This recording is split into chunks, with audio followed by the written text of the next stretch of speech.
वृषभ लगन से बनने वाले राजयोग। मैं वृषभ लगन की कुंडली में आपको राजयोग बताऊंगी।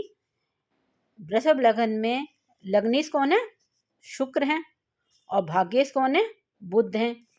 अगर भाग्येश और लग्नेश की युति दूसरे भाव में, पांचवें भाव में, नवम भाव में और दसम भाव में बनती है तो वृषभ लगन की कुंडली में ये सबसे बड़ा राजयोग होता है। वृषभ लगन की कुंडली में और राजयोग कैसे जानेंगे? जब शुक्र और शनि की युति, शुक्र और शनि की युति कहाँ कहाँ होनी चाहिए? लग्न में, पंचम भाव में, नवम भाव में और दशम भाव में हो तो ये वृषभ लगन की कुंडली में सबसे बड़ा राजयोग होता है। किसकी किसकी युति? शुक्र शनि की युति कहाँ कहाँ होनी चाहिए? लगन भाव में होनी चाहिए, पंचम भाव में होनी चाहिए, नवम भाव में और दसम भाव में। क्योंकि शुक्र कौन है? खुद लग्नेश हैं और शनि कौन है? भाग्येश हैं। तो इनकी युति सबसे बड़ा राजयोग बनाती है वृषभ लगन की कुंडली में। तीसरा उदाहरण देखेंगे। तीसरे उदाहरण में देखेंगे कि जब बुध और शनि की युति, बुध और शनि की युति कहाँ कहाँ बननी चाहिए? या तो लगन में बने, या पंचम भाव में बने, या नवम भाव में बने, या दसम भाव में बने। तो ये वृषभ लगन की कुंडली में सबसे बड़ा राजयोग बनाती है बुध और शनि की युति। क्योंकि बुध है ना भाग्येश हैं और शनि क्या है? नहीं, बुध पंचमेश हैं और शनि भाग्येश हैं। इनकी युति सबसे बड़ा योग बनाती है वृषभ लगन की कुंडली में। कहाँ कहाँ बनाएगी? दोबारा से सुनिए। लगन भाव में, पंचम भाव में, नवम भाव में और दसम भाव में वृषभ लगन की कुंडली में ये सबसे बड़ा राजयोग बुध और शनि की युति बनाती है। वृषभ लगन की कुंडली में और कौन से राजयोग बनते हैं? वृषभ लगन की कुंडली में शनि यहाँ बैठे हों, शनि यहाँ बैठे हों तो केंद्र भाव में बैठे होने चाहिए ना। तो वृषभ लगन की कुंडली में कौन सा राजयोग बनना है? अगर शनि यहाँ बैठे हैं तो शश नामक योग का राजयोग बनना है। शश योग राजयोग कैसे बनता है? या तो शनि है ना अपने केंद्र भावों में अपनी स्वराशि, उच्च राशि और मूल त्रिकोण राशि में होते हैं। तो यहाँ पर शनि कहाँ है? मूल त्रिकोण राशि में है। तो इसी कुंडली में वृषभ वाली कुंडली में शश नामक योग राजयोग बनता है। वृषभ कुंडली में और राजयोग कैसे जानेंगे हम?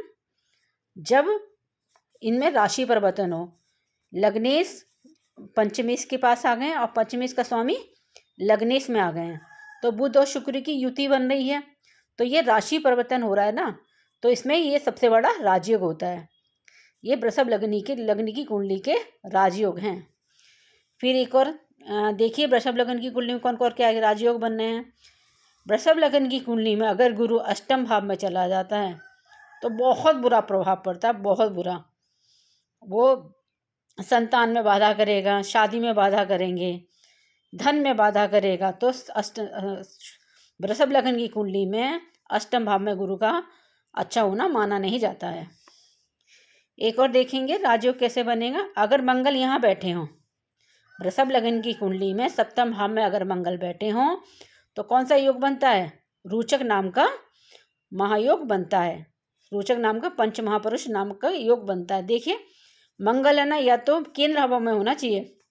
मंगल केंद्र भाव में अपनी स्वराशि, उच्च राशि और मूल त्रिकोण राशि में हो, ये मूल तो सूचक नाम का योग बनता है। तो मंगल की ये कौन सी राशि है? स्वराशि है ना, स्वराशि है। अगर मंगल यहाँ बैठे हैं तो रोचक नाम का योग बनेगा। वृषभ लगन की कुंडली में बता रही हूँ कौन से योग बनने रमा योग बनते हैं, राजयोग।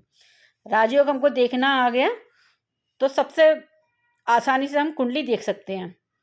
अब इसमें बता रही हूँ वृषभ लगन की कुंडली है और गुरु मंगल की युति हो। गुरु मंगल की युति या तो छठे भाव में हो, ये छठा भाव है, या 12वें भाव में हो। छठे या भाव में तो कौन सा बनना है? यो विपरीत राजयोग बनना है।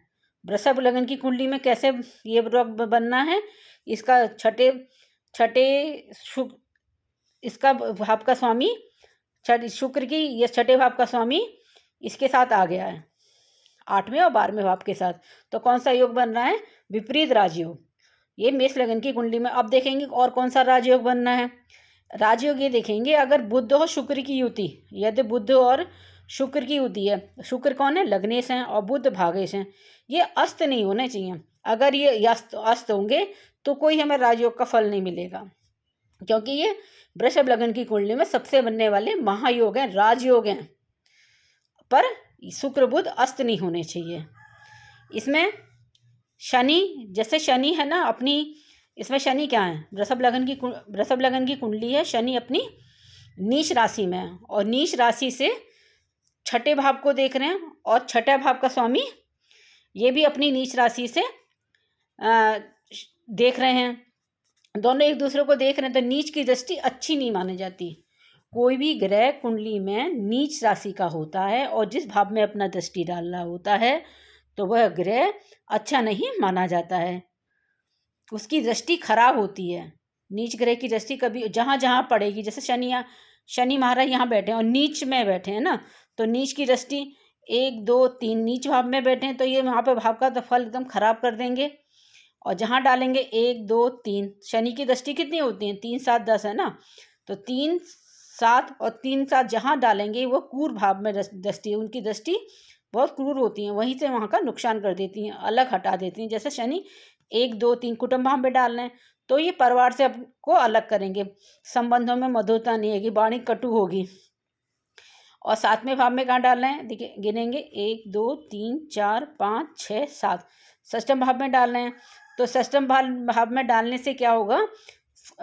शत्रुओं में तो विजय होगी, अगर शत्रुओं से विजय होगी, पर नीच के हैं तो बुरा प्रभाव जाएंगे, पर विजय जरूर प्राप्त करेंगे। एक और देखिए, इसमें वृषभ लग्न की कुंडली में कौन कौन से पंच महापुरुष योग बन रहे हैं?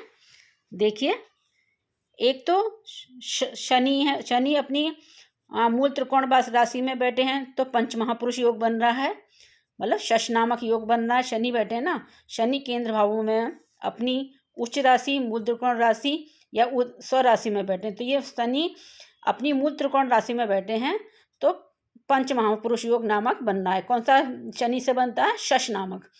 और इस वृषभ लग्न की कुंडली में कौन सा योग बन रहा है? 2 योग बनते हैं, रोचक नामक। मंगल है ना अपनी स्व राशि में बैठे हैं, इसीलिए रोचक नामक योग बन रहा है।